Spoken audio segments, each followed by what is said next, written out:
Irmãos, cumprimento vocês com a paz do Senhor, tão necessária nesses dias de isolamento social que eu creio tem trazido muitos problemas para todos nós. Por estarmos tão distantes fisicamente nesse período de pandemia, eu tenho sentido uma preocupação de saber como o irmão tem passado. Você tem conseguido resolver os seus problemas que porventura tem surgido nesses dias? Está tudo bem com vocês aí dentro de casa? O relacionamento entre marido e mulher, pais e filhos, irmãos? Como está seu coração em relação à fé, em relação ao sentimento de pertencimento à igreja como corpo de Cristo indivisível nessa localidade de Vitória em que damos testemunho?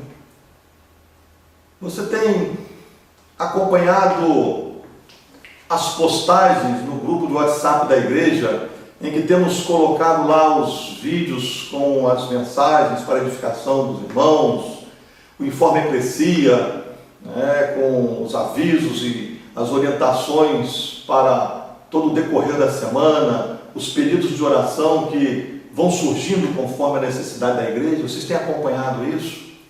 Você está pronto para voltar às atividades normais da igreja assim que for possível? Ou será que você está se sentindo meio frio ao ponto de não estar sentindo falta e nem desejo de se reunir com os irmãos para comunhão e adoração a Deus? Como está seu coração?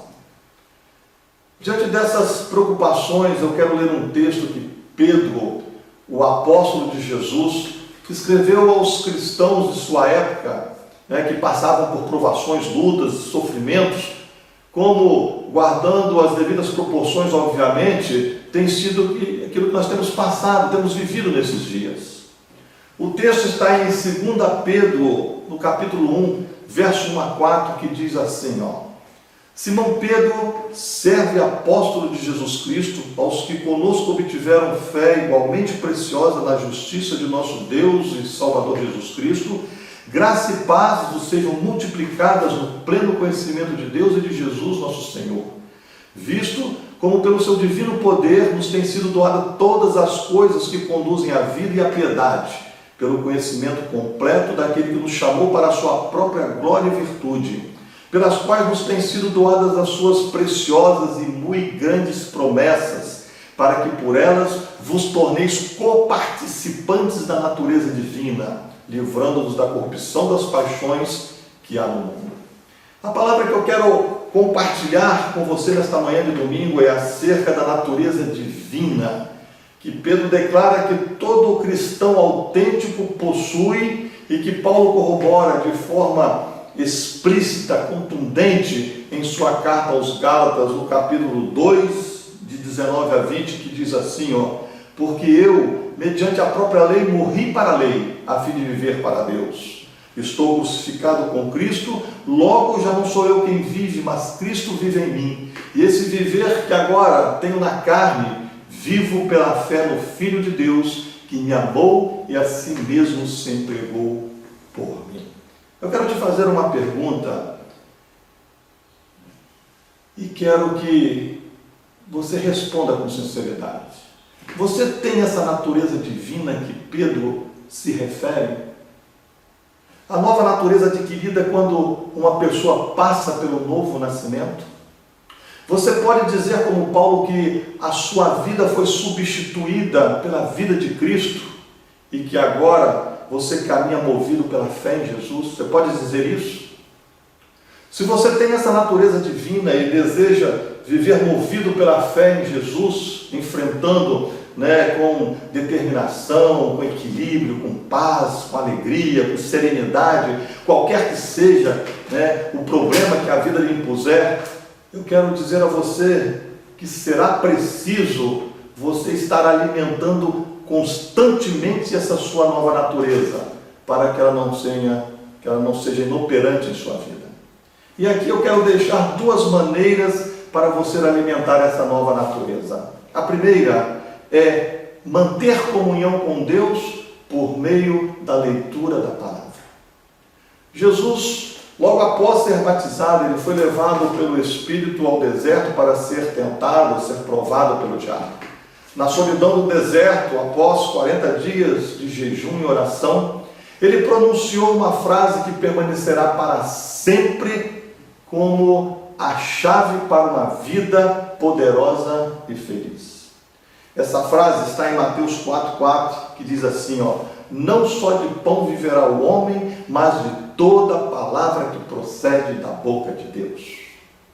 Jesus venceu a provação a que estava sendo submetido pelo diabo, falando de um único alimento capaz de satisfazer não só a fome de comida, mas a fome do coração humano em todas as suas necessidades. Jesus estava com fome de comida, mas o principal é que ele estava plenamente alimentado com a palavra de Deus. E foi com esse alimento que ele venceu a provação. Responde a você mesmo com toda sinceridade no seu coração. Você tem se alimentado com a palavra de Deus diariamente através da leitura da Bíblia? Tem? Se você tem lido, essa leitura tem sido feita com o coração desejoso de ouvir o que Deus quer da sua vida, ou você tem lido para cumprir apenas um plano de leitura? Você só conseguirá alimentar a sua natureza divina se sua leitura da palavra for feita com o desejo de ouvir e absorver o que Deus falar ao seu coração no momento em que você estiver lendo. Sabe como você vai saber se sua natureza divina está ou não alimentada pela palavra de Deus? Por suas ações, pelo seu comportamento. Se suas ações não estiverem alinhadas com a vontade de Deus ministrada ao seu coração por meio da leitura de sua palavra, pode ter certeza que você não está alimentado. Talvez você não tenha lido a Bíblia porque não tem vontade e prazer na leitura. Essa sua falta de vontade e prazer de ler a palavra pode ser pelo fato de você estar encarando a leitura da Bíblia como um dever ou como uma disciplina. Será que não é isso que está acontecendo na sua vida? Experimente ler a Bíblia como uma carta de amor. O que faz uma pessoa quando recebe, entre aspas, da namorada, do namorado, uma carta? Será que ela pensa, que chato, não estou com vontade de ler essa carta, estou cansado, mas vou dar uma olhadinha aqui, vou dar uma lidinha só para dizer que eu li? Não é isso que acontece. Acontece justamente o contrário. A pessoa recebe a carta com expectativa, ela abre o envelope depressa, ela devora com ansiedade cada uma das palavras ali escritas. Depois que ela lê, ela joga fora a carta? Não, ela guarda. E depois que guarda, 2 minutinhos que se passam, ela pega a carta, lê novamente e torna guardada. Não espera, às vezes, passar mais uns 5, 10 minutinhos, pega a carta e novamente lê com a mesma ansiedade da primeira vez. E faz isso por várias vezes. E depois de um tempo, ela já não precisa mais ler, porque já decorou toda a carta. Mas mesmo assim, ela não aguenta. E volta e meia, dá mais uma lidinha. Eu estou falando isso, sabe por quê? Porque eu já fiz isso. E já fiz várias vezes. Onde está o segredo de uma ansiedade? Ou melhor, onde está o segredo de tanta ansiedade e prazer para ler uma carta? Por que a pessoa não se cansa de ler? A palavra-chave é amor. A pessoa ama a outra pessoa que escreveu a carta. Queridos, a Bíblia não é um código de normas e proibições. A Bíblia é uma carta de amor de um Deus que deu a sua vida por amor a mim e a você. Ela é a mais linda carta de amor que já foi escrita. É a história de um amor louco e incompreendido. É a história de um amor que não se cansa de esperar. É uma declaração de amor escrita com a tinta vermelha do sangue de Jesus, gritando lá do alto do Monte do Calvário para você: filho, eu te amo, você é a coisa mais linda que eu tenho.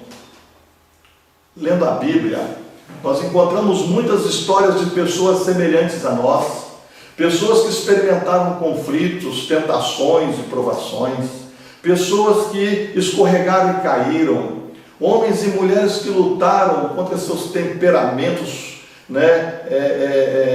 complexos, paixões, mas que venceram suas lutas.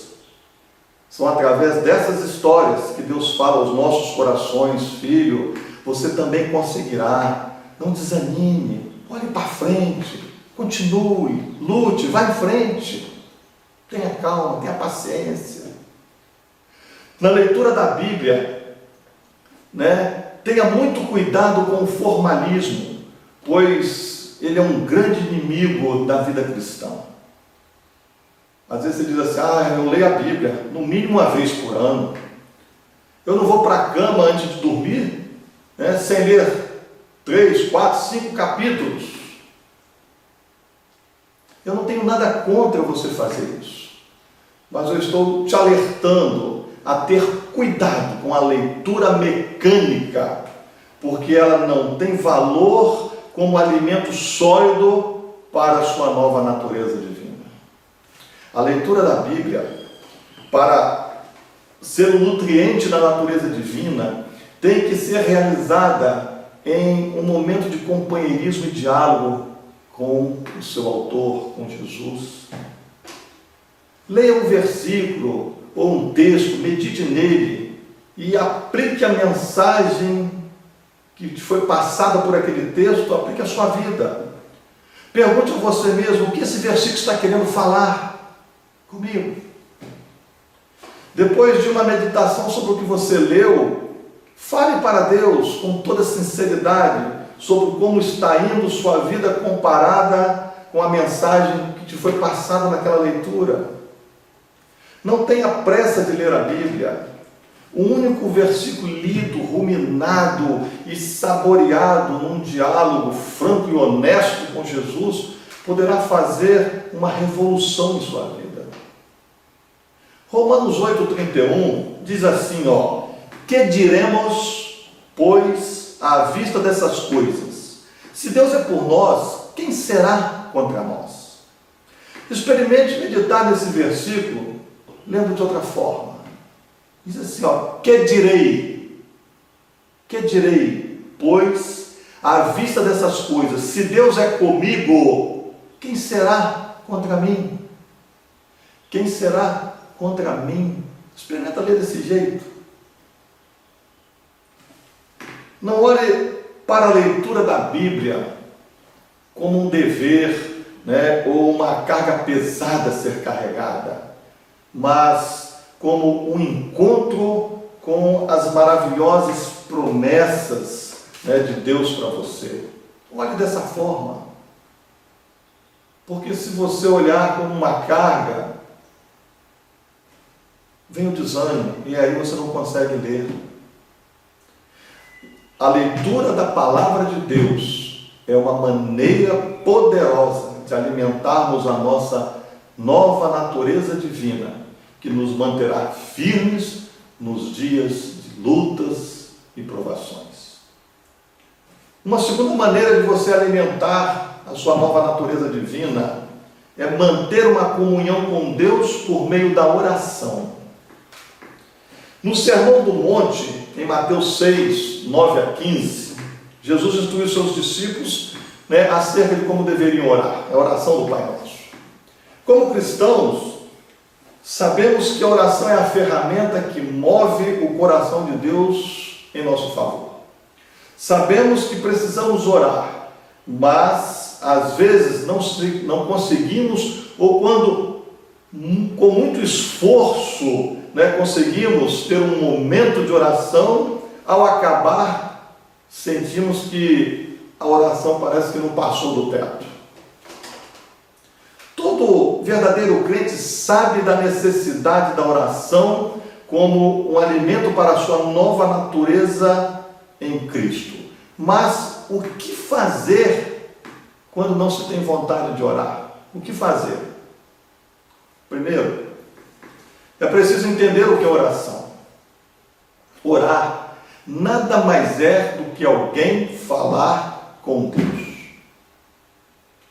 E eu acrescento aqui dizendo, nada mais é do que alguém falar com Deus, como se estivesse conversando com um amigo. O que amigos mais gostam de fazer? O que amigos mais gostam de fazer? Conversar. Porque volta e meia os amigos marcam um churrasco. Porque é uma oportunidade de se juntarem para conversar. Quem você procura para conversar quando tem um problema e precisa de ajuda? Um amigo. Em João 3, no verso 15, Jesus nos considera como seus amigos. Diz assim, já não vos chamo de servos, porque o servo não sabe o que faz o seu senhor, mas tenho-vos chamado amigos, porque tudo quanto ouvi de meu Pai vos tenho dado a conhecer. Se Jesus nos tem como seus amigos, e nós o temos também, por que não conversar com Ele em oração, de forma descontraída, prazerosa e sem formalidades, como os amigos costumam conversar? Por que não? A única coisa que Ele espera de nós é a sinceridade e honestidade do nosso coração. É isso que Ele diz no Sermão do Monte, em Mateus 6, no verso 7, que diz assim, e orando, não useis de vãs repetições, como os gentios que pensam que por muito falarem, serão ouvidos. Vãs repetições. Repetir a mesma coisa repetidas vezes, usar palavras inúteis, expressar-se de forma confusa. O que Ele nos pede é que nossa oração saia do coração e não simplesmente da boca. Eu li esses dias aí que eu estava procurando alguma coisa sobre esse estudo, uma história de um menino de 5 anos que não gostava de comer verdura. Um dia, quando ele foi almoçar, a mesa estava repleta de pratos de verdura. Quando seu pai pediu que ele fizesse uma oração agradecendo a Jesus pelo almoço, ele orou assim, Senhor Jesus, estou chateado porque só tem verdura para comer. Como seria a oração desse menino se ele fosse adulto? Como seria? Provavelmente, ele teria agradecido a gostosa refeição que estava posta na mesa. É aqui que está o grande problema. É muito provável que existam pessoas que não são sinceras em suas orações. Costumam repetir as mesmas coisas porque estão acostumadas a repetir todo dia. Quando levantam pela manhã, agradecem a Deus a boa noite que tiveram. Joia! Só que passam a noite toda virando na cama e acordam com terríveis dores nas costas, mas agradecem a Deus pela boa noite de repouso. Por que não agradecer a Deus pela noite, mas dizer a Ele que a noite foi péssima, que você está muito mal? Por que não? Temos quase que de cor uma oração para as manhãs, quando acordamos, para o horário do almoço e da janta e para as noites. Quase que de cor. Na hora de dormir, podemos estar sem a mínima vontade de orar, mas nos ajoelhamos ou nos sentamos na cama por disciplina e repetimos a oração costumeira, que geralmente pode não durar muito tempo, e ao deitarmos, às vezes, experimentamos a estranha sensação de que a oração não passou do teto. Isso já aconteceu comigo. Será que não acontece com você não? O dia que nós mudarmos a nossa maneira de orar, certamente nós iremos desfrutar do prazer de praticar o que Jesus nos deixou em Mateus 6, no verso 6, que diz assim, tu, porém, quando orares, entra no teu quarto e, fechada a porta, orarás a teu pai, que está em secreto, e teu pai, que vem em secreto, te recompensará. A segunda coisa que eu quero te dizer, que nós devemos fazer quando não se tem vontade de orar, encare a oração como uma maravilhosa experiência de conversar com Jesus, em lugar de considerá-la um dever de cada dia. Você já experimentou ter uma conversa descontraída com Jesus? Conversar com Ele simplesmente pelo prazer de conversar? Um famoso bate-papo, como costumamos dizer? Você já experimentou orar sem pedir nada? Orar só agradecendo por tudo que Ele é e que Ele faz por sua vida? Orar apenas para dizer a Ele o que você fez durante todo o seu dia, mesmo que para você pareçam coisas sem importância? Você já experimentou contar algum segredo a Ele? Aquele segredo que você não tem coragem de contar para ninguém? O dia que você experimentar o prazer de se relacionar em oração com Deus de maneira simples, pode ter certeza que você vai descobrir o segredo de uma vida poderosa. A oração, queridos, é outra maneira poderosíssima de alimentarmos a nossa nova natureza divina, que nos manterá firme nos dias de lutas. Eu quero concluir essa palavra dizendo: não procure Deus em oração unicamente para tratar de assuntos chamados espirituais. Permita que o Senhor participe de sua vida diária, do seu namoro, do seu compromisso de casamento, do seu noivado, do seu trabalho, dos deveres de casa, que você, estudante, nesses dias aí, dentro de casa, tem recebido da escola. Não omita, nada para Deus. Não esconde nada dele. Não deixe de falar nada para ele.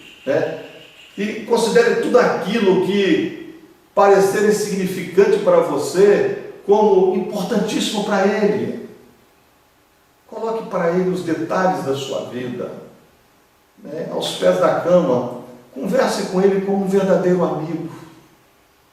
Como é gostoso sentar com ele, abrir o coração e rir, chorar, colocar as lutas, os problemas, as dificuldades, os medos, os desejos, como um amigo, sem formalidades.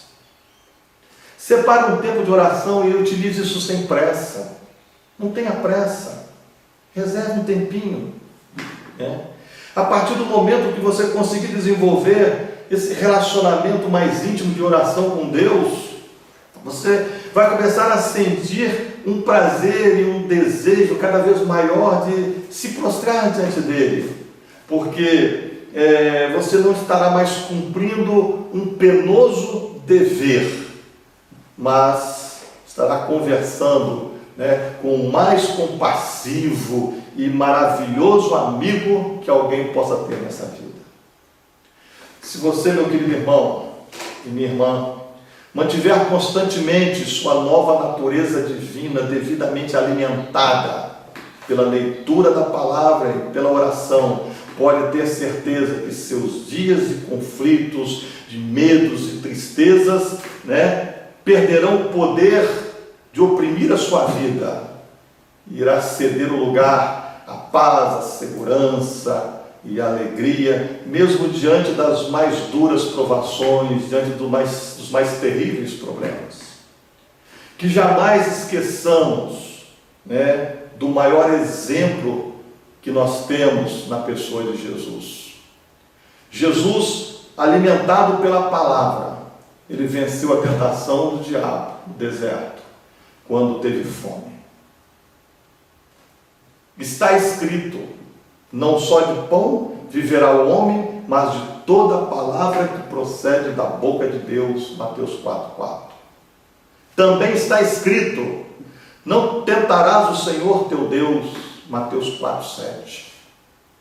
Retira-te, Satanás, porque está escrito: ao Senhor teu Deus adorarás e só a Ele darás culto. Mateus 4:10. Com isso o deixou o diabo, e eis que vieram anjos e o serviram. Mateus 4:11. Com os anjos, queridos, com os anjos veio a paz, veio a segurança e veio a alegria depois dos terríveis 40 dias de fome. Jesus venceu a provação, a tentação, com a lei, com o conhecimento da palavra. Está escrito. Jesus, alimentado pela oração, diante da maior e mais terrível provação de toda a sua vida, ele encarou a cruz e venceu a morte. Adiantando-se um pouco, prostrou-se sobre o seu rosto, orando e dizendo: meu Pai, se possível, passe de mim este cálice, todavia não seja como eu quero, e sim como tu queres. Mateus 26:39. Então Jesus clamou em alta voz: Pai, nas tuas mãos entrego o meu espírito, e dito isso, expirou. O qual, depois de ir para o céu, está à destra de Deus, ficando-lhe subordinados anjos e potestades e poderes. 1 Pedro 3:22. Com a morte, com a sua morte, veio a paz, a segurança e a alegria. A leitura da palavra e a oração, ela nos alimenta a nossa nova natureza. E alimentando a nossa natureza, nós encontramos paz e alegria. Eu me despeço de vocês, desejando que o Senhor os abençoe e os guarde. Que o Senhor faça resplandecer o seu rosto sobre vocês e tenha misericórdia de vocês. Que o Senhor sobre vocês levante o seu rosto e nos dê a paz. Tenham um bom domingo e até a próxima. Um beijão para todos. A paz.